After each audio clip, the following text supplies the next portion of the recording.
Assalamualaikum warahmatullahi wabarakatuh. Alhamdulillah wassalatu wassalamu ala Rasulillah wa ala alihi wa sahbihi wa mawalah, amma ba'd. Apa kabar sobat podcast? Senang sekali kami kembali dapat menjumpai Anda dalam program podcast Kemenak Tangsel edisi Ngobrol Santai Ramadan.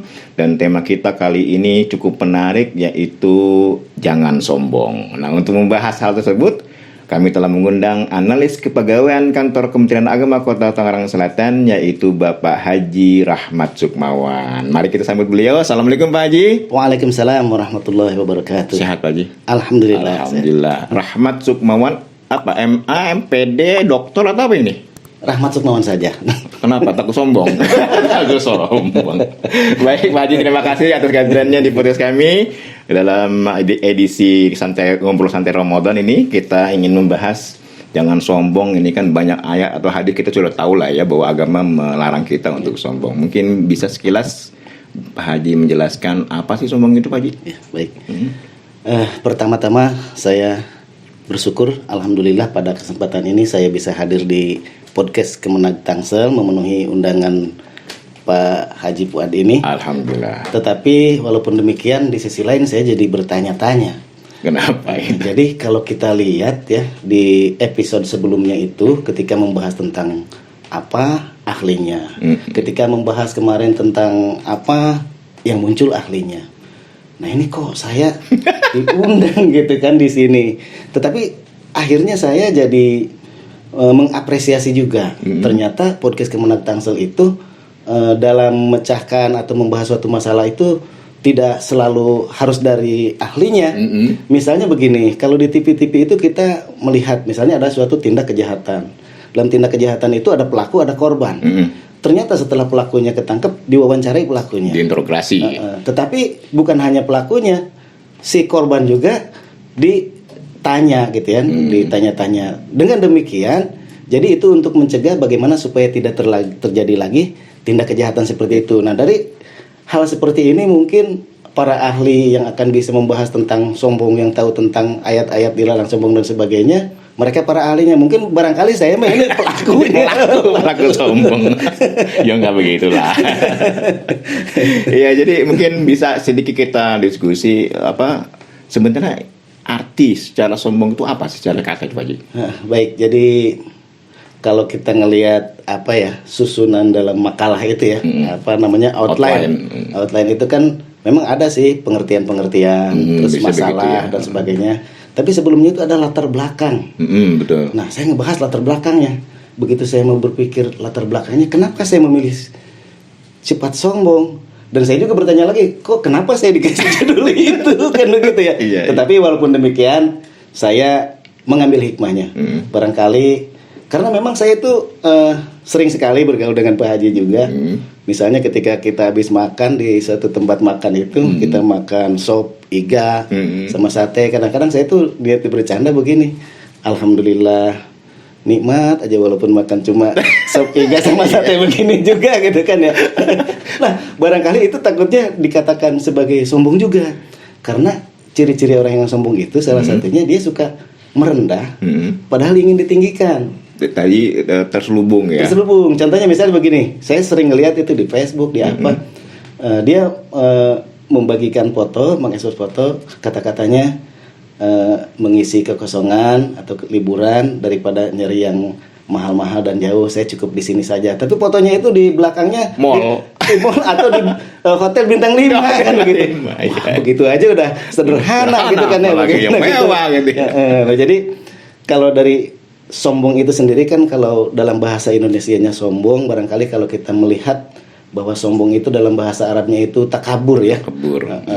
Nama itunya itu kibrun. Kibr gitu ya. Jadi sombong itu dalam arti dia tuh kalau yang berhak akbar itu akbar itu hanya Allah lah yang maha besar. Tetapi ada orang yang merasa dirinya besar. Gitu. Takabur, membesarkan diri sendiri, merasa dirinya besar dan menganggap orang lain kecil. Nah, itulah pengertian orang sombong itu merasa dirinya lebih besar. Jadi dia merasa lebih dari orang lain. Dan kemudian dengan rasa dia merasa lebih itu kemudian merendahkan orang lain. Nah, contohnya beginilah. Misalnya kalau kita naik ke menara masjid, misalnya di Bandung tuh ada menara masjid kembar tuh, kita naik ke atas, begitu di atas ngelihat ke bawah tuh orang-orang kecil-kecil gitu kan. Akhirnya saya menganggap kecil orang itu. Merasa diri saya lah paling besar.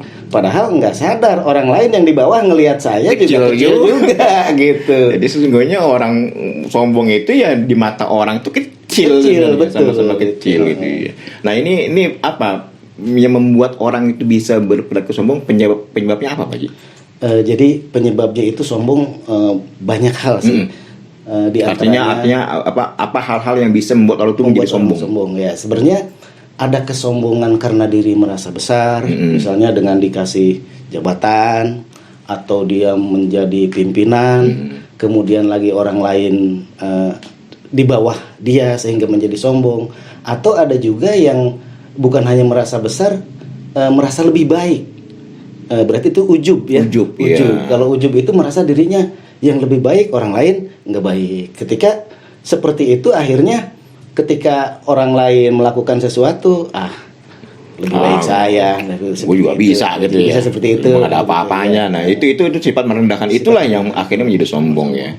Dan penyebabnya itu banyak juga. Ya misalnya karena dia dikasih harta, kekayaan yang seharusnya bersyukur, dia malah menjadi lebih besar, tidak sadar bahwa kekayaan itu adalah titipan. Kemudian lagi ada juga yang karena dikasih ilmu orang juga, berilmu juga bisa sombong, bisa jadi sombong ya. Karena kalau kita lihat, kalau kita membaca, pernah mendengar lah ketika ada pengajian itu, Sayyidina Umar bin Khattab itu ada tingkatan-tingkatan dalam mencari ilmu. Ketika seseorang itu mencari ilmu, di tingkatan pertama itu karena dia baru tahu, merasa dirinya yang paling tahu, orang lain belum gitu kan. Padahal orang lain itu lebih tinggi. Tapi karena dia merasa baru itu tahu, aneh, merasa. Akhirnya dia itu tidak mau mendengarkan orang lain karena dirinya merasa yang lebih tahu ilmu itu. Kemudian ketika tahap kedua, dia baru tahu, ternyata ilmu Allah tuh banyak. Dan akhirnya setelah itu dia tawadu. Tawadu itu ternyata bukan saya aja. Jadi tawadu itu justru lawan dari sombong. Iya, lawan dari sombong itu. Akhirnya dia mau menerima pendapat orang lain. Dan yang ketiga itu justru malah berbalik, setelah orang itu punya ilmu yang lebih banyak lagi di tahapan ketiga. Makanya kalau bahasa Indonesia itu menggunakan ilmu padi. Makin berisi harusnya makin merunduk. Nah, ciri-cirinya. Jadi kalau dengan demikian berarti kalau ada orang sombong itu berarti ilmunya sedikit. Dengan kata lain, orang sombong itu orang bodoh gitu kan. Berarti kan. Nah, ketika di tahapan ketiga itu orang itu sudah mengetahui bahwa ilmu Allah itu sangat luas. Nah, kalau kita mendengarkanlah dari para ustadz itu di dalam surat Luqman ayat 27 bahwa ilmu Allah itu, kalaulah semua pohon-pohon dijadikan pena yang ada di dunia, kemudian lautan dijadikan tinta, kalau sudah habis ditambah 7 kali lagi lautan itu tidak akan habis. Kalau dibandingkan dengan ilmu kita, celupkan tangan kita, kemudian ilmu kita itu yang netes itulah ilmu kita ya, Masya Allah. Nah, jadi insya Allah kalau dengan seperti itu tidak akan sombong, justru merasa bahwa dirinya itu nggak punya apa-apa. Dan itulah makom yang paling tinggi ketika manusia tidak punya apa-apa, tidak merasa bahwa dirinya itu tidak punya apa-apa, dan akhirnya menghargai orang lain. Bahkan orang lain punya ilmu di bidang apa, punya ilmu di bidang apalah, sedangkan saya hanya di bidang ini saja sedikit gitu. Akhirnya dia merasa bahwa dirinya sangat rendah, apalagi dibandingkan dengan ilmu Allah gitu. Tidak ada apa-apanya. Ya, kalau kita lihat sejarah itu kan ada contoh-contoh sebenarnya Pak Ji ya. Misalnya sombong karena kekuasaan, Fir'aun misalnya gitu kan ya, atau sombong karena harta, korun gitu dan kan. Banyak halnya gitu yang bisa menjadi pelajaran sebenarnya ya untuk kita bersifat tawadu ya gitu. Nah, kemudian Pak Haji, kalau dilihat dari ciri-ciri gitu, bisa gak kita melihat gitu, wah ini orang sombong banget sih gitu. Kalau orang bahasa sekarang kan sombong amat gitu, Nah, itu bisa gak kira-kira artinya agar kita bisa, ternyata ciri-ciri sombong itu seperti ini, sehingga kita bisa dapat menjauhinya gitu. Ya, betul.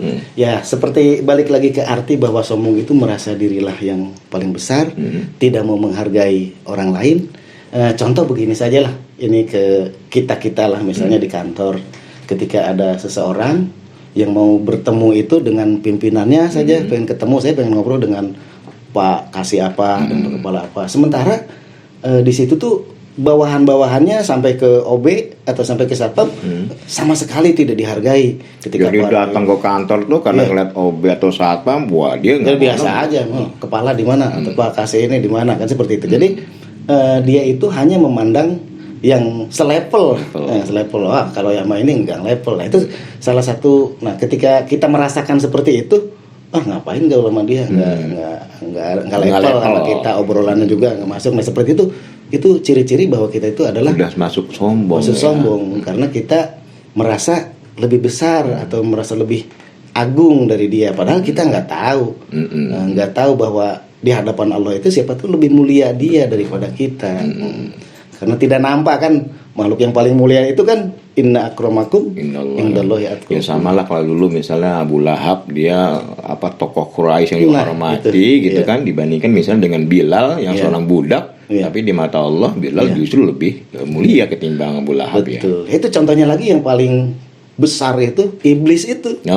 Iblis itu merasa sombong karena merasa dirinya itu dibandingkan dengan yang baru diciptakan Nabi Adam itu apa, katanya dia dibikinnya dari tanah. Jadi justru dia iblis itu diusir dari surga itu karena sombongnya. Karena sifat sombong itu. Ana khairu minhu, gitu kan? Aku lebih baik dari Adam. Iya, betul. Dia diciptakan dari api, kemudian Adam dari tanah, gitu kan? Dia merasa bahwa siapa loh makhluk baru gitu kan? Nah, kalau di kita pun sama nih. Kalau terbesit dalam pikiran kita, siapa mau bergaul sama saya misalnya? Levelnya lain gitu. Jadi sebenarnya tidak ada tingkatan di kita itu. Sebenarnya yang membedakan tingkatan itu hanya ketakwaan saja. Makanya kita hati-hati ketika merasa bahwa diri lebih dari orang lain, merasa kita dibutuhkan, gitu kan. Padahal tujuan kita hidup di dunia itu kan bukan ingin mendapatkan penghargaan dari manusia, pujian dari manusia. Dan ciri-cirinya itu begini, Pak. Dan sering kita alami, ketika ada orang memuji kita, seneng gitu. Merasa bahwa kita tuh nggak tahu kan orang muji bener apa enggak gitu kan. Wah bapak hebat. Jadi kalau kita dipuji tuh kayaknya kalau ini merona, kemudian hati itu merasa ini kan ya. Gitu kan. Ketika dihina marah gitu kan.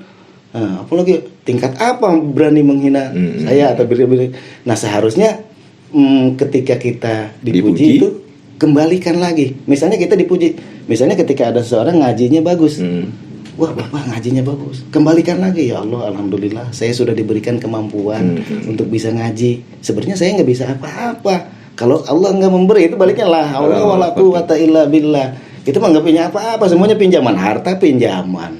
Jadi pujian itu bisa melenakan ya. Nah justru itu, makanya pujian itu sebenarnya huruf pertamanya itu, kalau huruf pertamanya dihapus P-nya jadi ujian. Betul ya. Dipuji diuji, betul.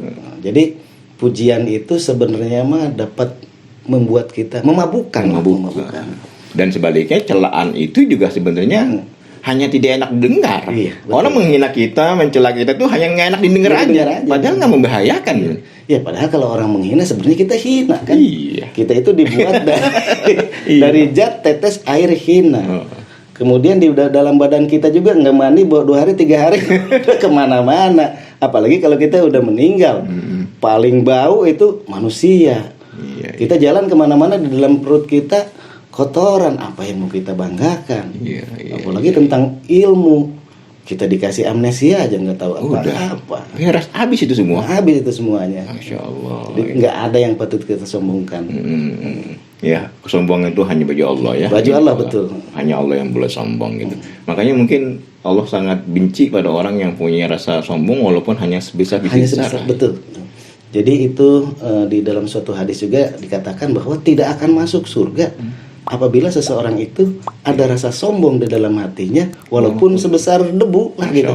Butiran debu gitu. Nah ini yang perlu kita perhatikan bener-bener, nggak masuk surga Pak Haji, nggak ada kulujat, nggak masuk surga kayak gitu Pak. Masuk gitu.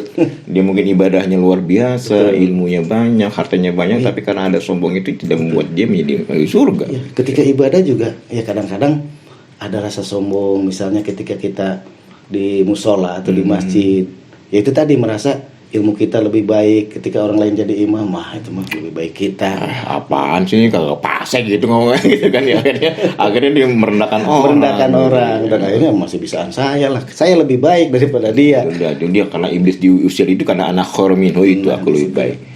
Baik, kira-kira orang sudah melakukan sombong, apa akibat yang akan dia dapatkan dari sombong itu, Pak Haji? Ya sebenarnya akibat yang di akhirnya itu di akhirat nanti ya udah dia ini kan lahir masuk surga.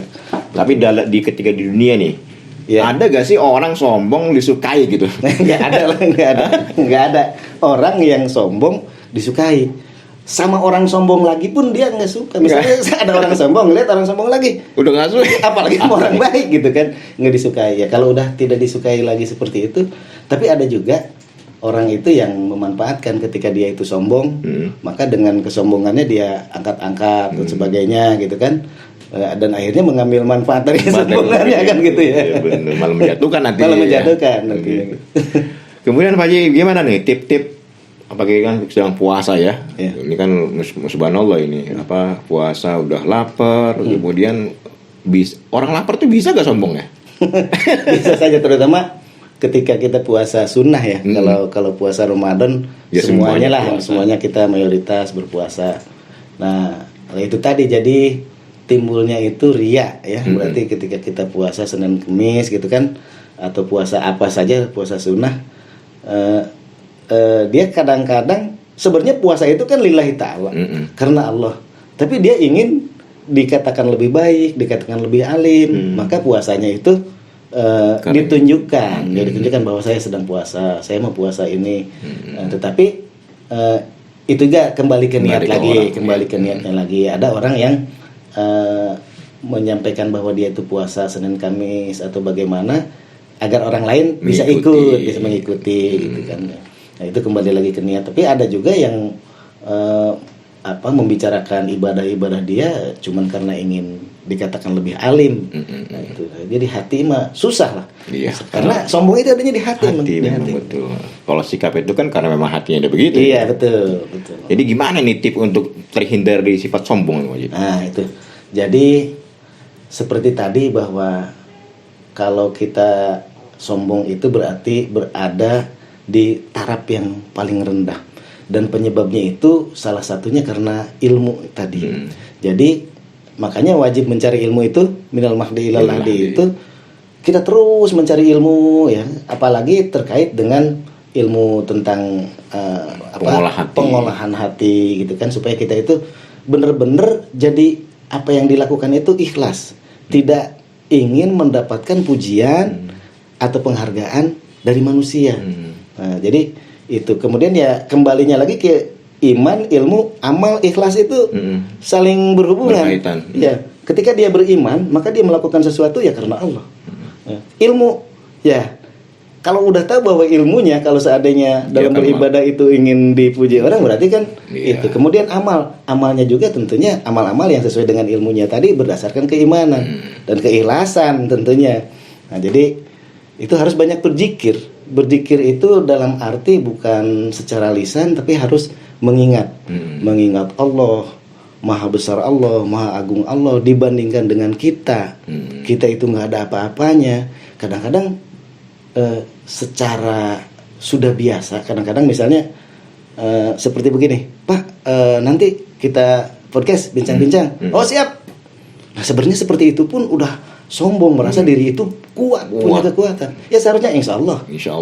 Itu dalam surat Al-Kahfi dijelaskan. Iya, dijelaskan. Nah kalau seandainya kita kan bisa saja kemarin janjian mau ketemu di sini, saya mengatakan siap, udah kan, karena bisa saja Allah itu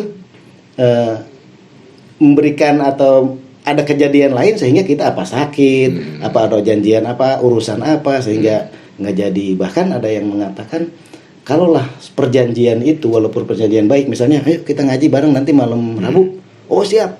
Itu dari pengajian yang saya dengar itu, bahkan itu walaupun itu perbuatannya bagus, ketika dalam janjinya itu tidak mengucapkan insya Allah, itu dilaknat oleh Allah.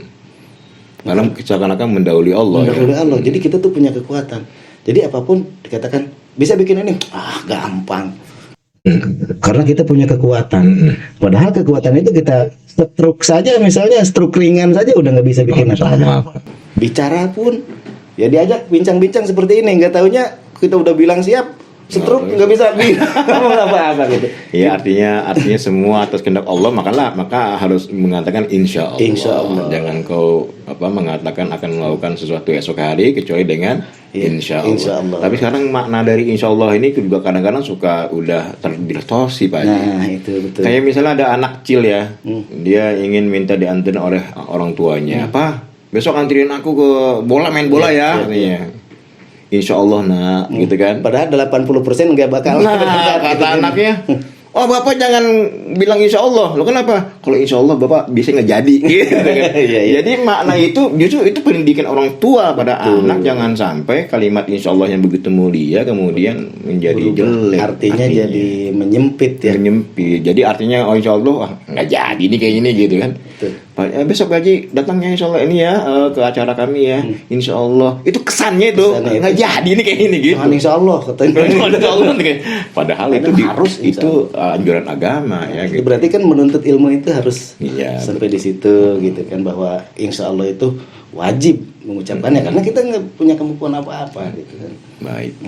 Baik Pak Haji, mungkin terakhir ada pesan-pesan untuk sahabat podcast yang sedang menyimak ini. Iya. Jadi kita dalam bergaul di tempat kerja di mana ini alhamdulillah ya. Jadi ketika kita itu harus saling mengingatkan ketika ada tanda-tanda orang ini sombong, ya tentunya dengan cara-cara yang bagus lah. Ya seperti saya dipanggil begini kan ngobrol gitu kan. Kadang-kadang saya kelihatan omongannya sombong atau apa, diajak ngobrol, alhamdulillah jadi inget, oh sadar itu termasuk kategori sombong gitu kan, walaupun tadinya mau bercanda gitu kan. Karena ada orang-orang yang merasa tersinggung. Misalnya begini nih, Pak.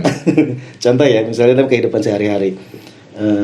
Kadang-kadang pembayaran uang makan itu kan telat. Dan ada teman-teman kita tuh emang yang lagi membutuhkan uang untuk keperluan apa. Nah, saya kadang-kadang niat untuk bercanda, nggak apa-apa lah, uang makan belum turun juga, orang yang bulan kemarin aja belum habis. Padahal saya bercanda kan, sombong amat ya gitu. Terus pas begitu cair, ya kata saya ini udah cair lagi, yang bulan kemarin aja belum habis.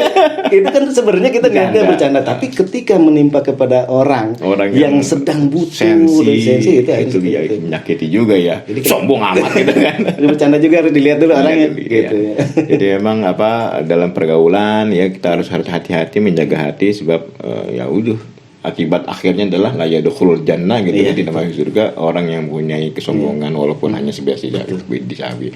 Terima kasih Pak Haji, ini cukup menarik bincang-bincang ini tentang sombong gitu ya. Semoga kita semua terhindar dari sifat sombong. Amin, gitu. Ya Allah. Tapi saya di sini orang bilangnya saya direktur podcast gitu kan. Saya bukan sombong kan ya, orang ngomong gitu. Terima kasih Pak Haji, mudah-mudahan bermanfaat ya. Kita akan bincang-bincang lagi dalam topik yang berbeda gitu. Semoga apa yang kita sampaikan dapat bermanfaat bagi pemirsa. Demikian buat podcast bincang-bincang kami bersama analis kepegawaian Kantor Kementerian Agama Kota Tangerang Selatan, Bapak Haji Rahmat Supahwan SPD. Semoga bermanfaat. Jangan lupa untuk like, subscribe, dan share podcast Kemenak Tangsel. Dari Kantor Kementerian Agama Kota Tangerang Selatan, saya Azharul Fuad Mahfud bersama kru yang bertugas. Ada Bang Syahrul Hidayat dan Ahmad Rifai. Mohon undur diri. Semoga apa yang kami sampaikan bermanfaat bagi kita semua. Sekian, wabillahi taufiq wa hidayah. Assalamualaikum warahmatullahi wabarakatuh.